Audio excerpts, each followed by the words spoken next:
दोस्तों, इमरान प्रतापगढ़िया ने संसद में मोदी सरकार और गृह मंत्री और यहाँ पे वित्त मंत्री की यहाँ पे बोलती बंद कर दी। उन्होंने अपने शब्दों में यहाँ पे साफ बोला कि यहाँ पे बजट जब ये पास होता है तो यहाँ पे आप देख सकते हो यहाँ पे लहसुन 400 रुपए किलो हो जाए या फिर इनकी तरफ से प्याज के रेट बढ़ जाएं। प्याज के रेट सुन के यहाँ पे हमारी आंखों से आंसू आ जाएं। इनको महंगाई से और यहाँ पे देश की जनता से कोई लेना देना नहीं है, बस इनको यहाँ पे अपने दोस्तों की जेब भरने से यहाँ पे मतलब है। आइए चलिए सुनिए उन्होंने क्या बोला। इस सरकार का बाजार और महंगाई पर कोई नियंत्रण नहीं रह गया है। चाहे देश में लहसुन 400 रुपए किलो बिक जाए, टमाटर 100 रुपए किलो बिक जाए, प्याज का दाम सुनकर आंखों में आंसू आ जाए, लेकिन वित्त मंत्री महोदया बजट में महंगाई का मां भी नहीं बोलती हैं।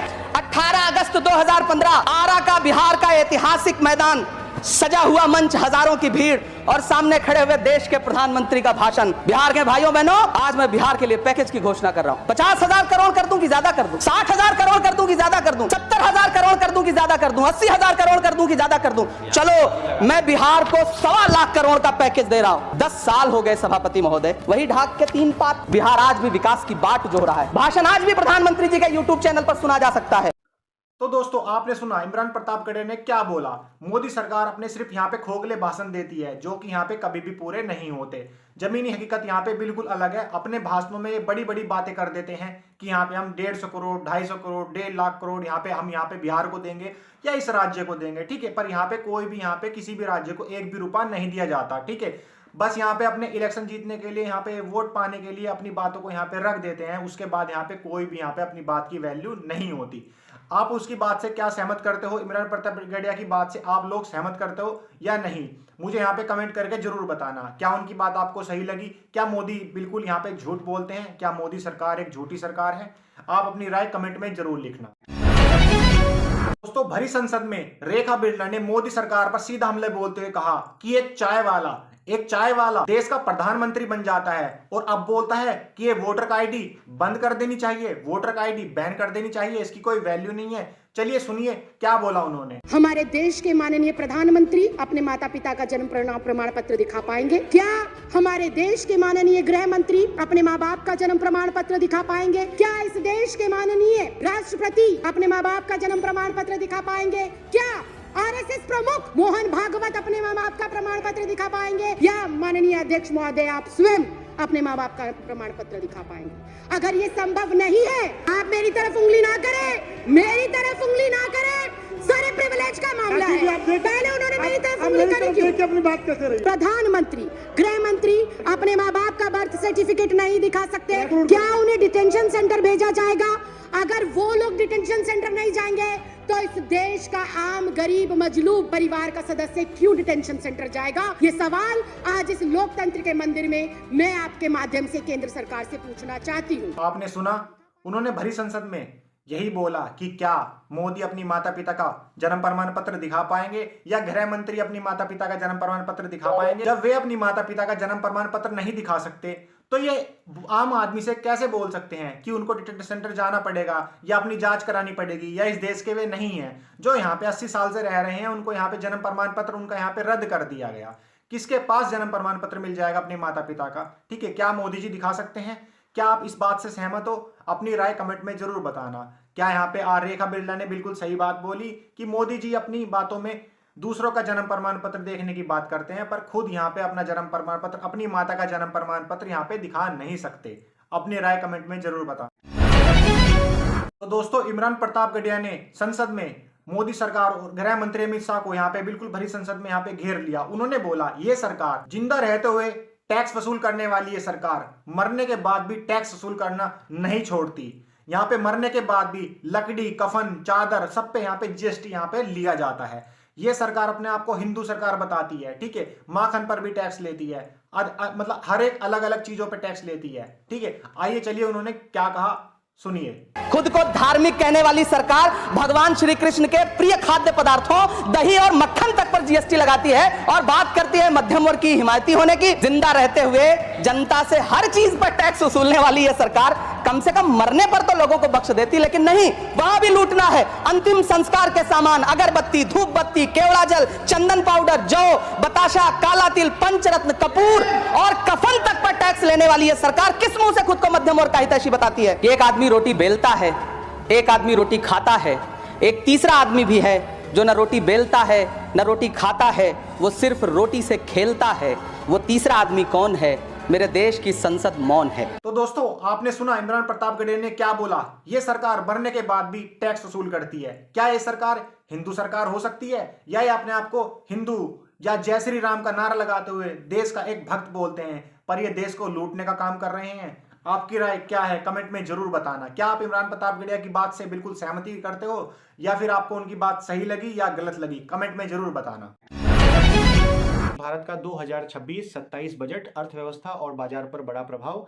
आज संसद में पेश हुए यूनियन बजट 2026-27 में वित्त मंत्री ने विनिर्माण, पूंजीगत व्यय और वैश्विक निवेश पर जोर दिया गया।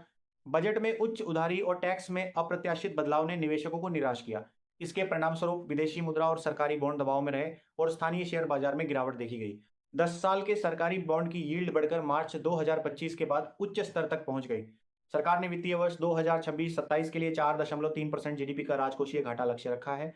फिच रेटिंग्स ने कहा कि बजट वृद्धि के बावजूद आर्थिक वृद्धि क्षमता बनी हुई है। दिस इज में आपको विशेषज्ञों ने कहा कि बजट की पैक क्षमता मजबूत है, लेकिन पूंजी प्रवाह और निवेश के लिए और सुधारों की जरूरत है।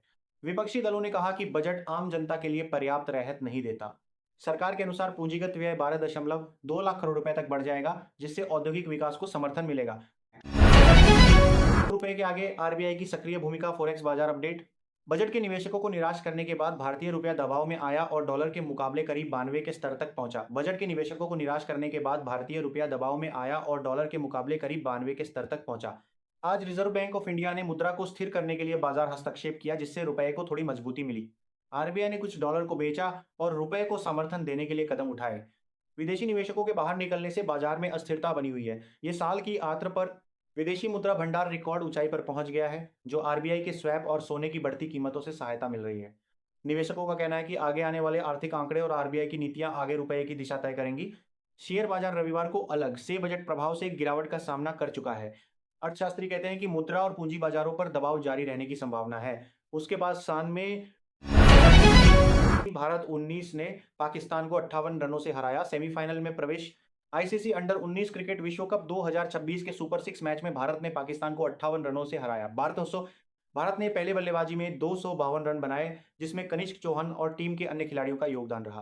पाकिस्तान की टीम 46.2 ओवरों में 194 रन पर ऑल आउट हो गई। इस जीत के साथ भारत ने सेमीफाइनल में स्थान पक्का कर लिया है और अब अफगानिस्तान से भिड़ेगा। भारत अनबीटन रन रहा और ग्रुप 2 में पहले स्थान पर रहा।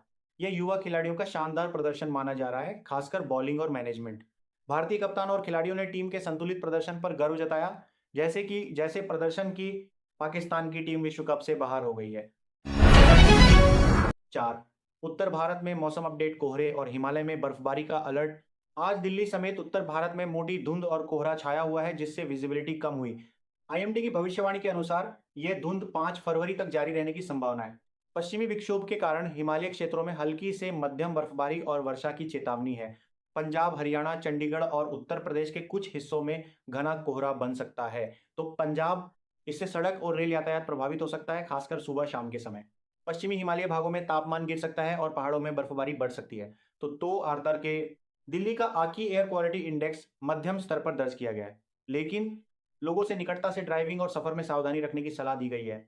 ये वाराणसी सारदीस। 5 बजट पर राजनीति। सरकार को समर्थन, विपक्ष का विरोध। बजट को लेकर आज विभिन्न प्रदेशों से प्रतिक्रियाएं आई हैं। शासक दलों ने कहा कि बजट देश के विकास और रोजगार को बढ़ावा देगा। वित्तीय उपायों और पूंजीगत व्यय पर जोर को सकारात्मक बताया गया है। बी, विपक्ष ने आरोप लगाया कि किसानों और आम जनता को राहत नहीं मिली। किसान समूहों ने कहा कि कृषि क्षेत्र के लिए बजट में पर्याप्त पूंजी नहीं है। कुछ विशेषज्ञों ने कहा कि छोटे उद्योगों को लाभ मिलेगा, लेकिन ग्राहकों पर असर सीमित रहेगा। हरियाणा के मुख्यमंत्री ने कहा कि बजट ग्रामीण क्षेत्रों पर ध्यान केंद्रित करता है। जैसे कि ये राजनीतिक बहस आगे भी जारी रहने की उम्मीद है। 7. तेल की कीमतों में बड़ी गिरावट। यूएस ईरान तनाव में राह की उम्मीद असरदार। आज वैश्विक कच्चे तेल की कीमतों में लगभग 3-4% की गिरावट दर्ज हुई है, जो पिछले कुछ महीनों में सबसे बड़ी दैनिक गिरावट है। यह गिरावट मुख्य रूप से इसलिए आई है क्योंकि अमेरिका के राष्ट्रपति डोनाल्ड ट्रंप ने कहा कि ईरान गंभीरता से वार्ता कर रहा है, जिससे युद्ध के जोखिम कम होने का संकेत मिला है।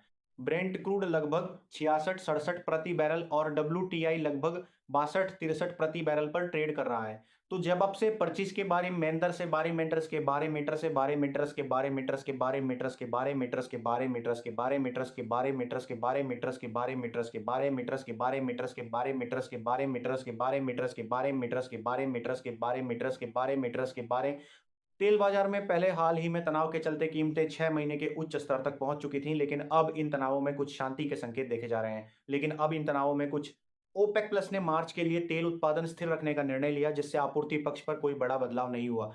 निवेशकों ने कहा कि राजनीतिक जोखिम की गिरावट और लाभ सुरक्षित करने की वजह से बिक्री तेज हुई। यदि वार्ता सफल रहती है तो तेल की कीमतों में और गिरावट भी संभव है। ये गिरावट भारत जैसे तेल आयातक देशों के लिए अच्छी खबर हो सकती है, क्योंकि आयात खर्च कम होने की दिशा में संकेत है। 8 रुपया पुनः मजबूती पे, डॉलर के मुकाबले उछलकर 91.75 तक। आज भारतीय रुपया विदेशी विनिमय बाजार में सक्रिय रूप से मजबूत हुआ और डॉलर के मुकाबले लगभग 91.75 तक पहुंच गया। यह उछाल पिछले कुछ दिनों में रुपए की गिरावट के बाद एक सकारात्मक प्रतिक्रिया है। ये साथ-साथ तौर से प्रतिक्रिया है। निवेशकों का कहना है कि वैश्विक बाजारों में स्थिरता और तेल की कीमतों में गिरावट से रुपए को कुछ मजबूती मिली है। आरबीआई के हस्तक्षेप और विदेशी मुद्रा भंडार मजबूत होने के संकेतों से भी मुद्रा बाजार में भरोसा बढ़ा है। इस उछाल से भारतीय आयातकों के क्रय शक्ति पर सकारात्मक असर पड़ेगा। अगर वैश्विक जोखिम वापस बढ़े तो मुद्रा फिर से दबाव में आ सकती है। ये कैरेटिंग दम। ऐसे समय में रुपए की यह रिकवरी बाजार सहभागियों के लिए राहत भरी खबर है। याद रहे, अगले कुछ सत्रों में आरबीआई की नीति और दुनिया भर के आर्थिक संकेत रुपए की दिशा तय करेंगे।